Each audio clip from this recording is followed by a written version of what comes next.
영원한 복음. 주님께서 감람산에 앉았을 때 제자들이 조용히 물어보기를 주의 인하심과 세상 끝에는 무슨 징조가 있사오리까?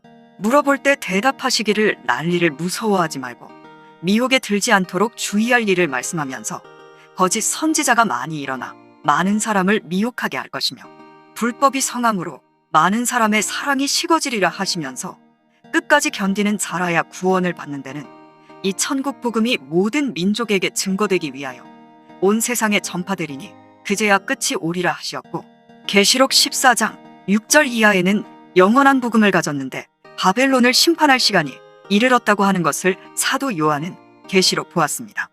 그러면 이 복음에 있어서는 첫째로 시대를 구분해야 됩니다.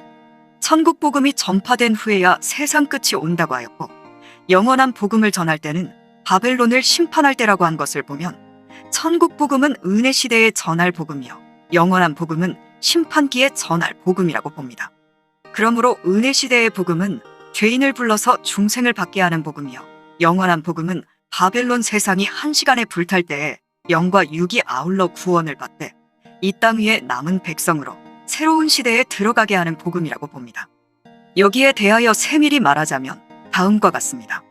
천국 복음은 영원한 영생의 나라로 누구든지 들어갈 수 있게 한 것인데, 주님의 십자가의 보혈과 부활을 증거함으로 사망 아래 다스림을 받던 죽은 영들이 중생을 받는 동시에 몸은 죽으나 영혼은 구원을 받는 것을 목적한 것이니, 여기에는 십자가로만이 구원을 받는 속죄구령의 역사입니다.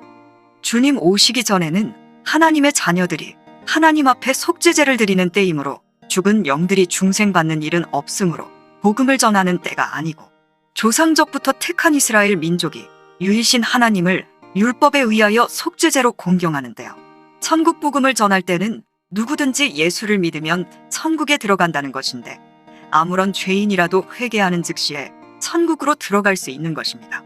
이 사람들은 죽었다가 천년 왕국이 지난 다음에 심판의 부활에서 생명의 부활을 받아 천국의 영원한 도성으로 들어가는 것이요 영원한 복음은 천년 왕국의 백성으로 들어갈 자들에게 전하는 복음입니다.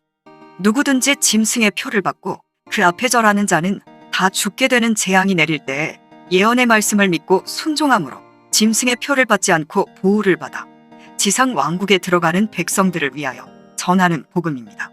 셋의 왕권을 받을 자는 두 가지로 봅니다. 천국 복음을 전하기 위하여 순교한 자는 주재림시의 왕권으로 부활을 하고, 영원한 복음을 환난 가운데 전하기 위하여 목숨을 바치고 싸우던 자는 재림시의 변화성도로 왕권을 받아 승천하게 되는 것입니다.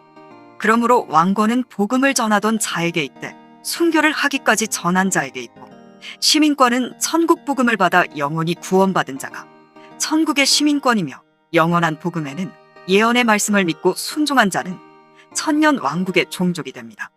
다시 세밀히 말하자면 천국 복음은 주님이 세상에 오셔서 사도들에게 전한 복음이요 영원한 복음은 하나님께서 구약 선지에게 심판과 새 시대를 가르친 복음인데, 이것은 바벨론이 망하고 예루살렘이 복구된 사실을 들어 인간 종말의 심판과 새 시대를 가르친 것입니다. 성경은 목적이 살아서 새 시대에 들어갈 백성들에게 전할 복음을 세밀히 가르친 것은 선지서요 계시록인 것입니다. 천국 복음이라는 것은 한날 한시에 구원받는 복음이 아니고, 심판기가 올 때까지 온 세상 인류에게 복음을 전하는 것은 그 영들을 천국으로 인도하는 것을 목적했으므로 많은 글이 쓰여져 있지 않고, 진노의 날에 온 세상 인류가 불의 사름을 당하고 남은 백성이 될 자는 지상 축복을 받는 동시에 영원한 천국에까지 들어가는 자들입니다. 그러므로 천국 복음은 직접으로 천국으로 들어가는 복음이요 영원한 복음은 지상 왕국의 축복을 받는 동시에 자동적으로 천국으로 들어가는 것입니다. 아멘.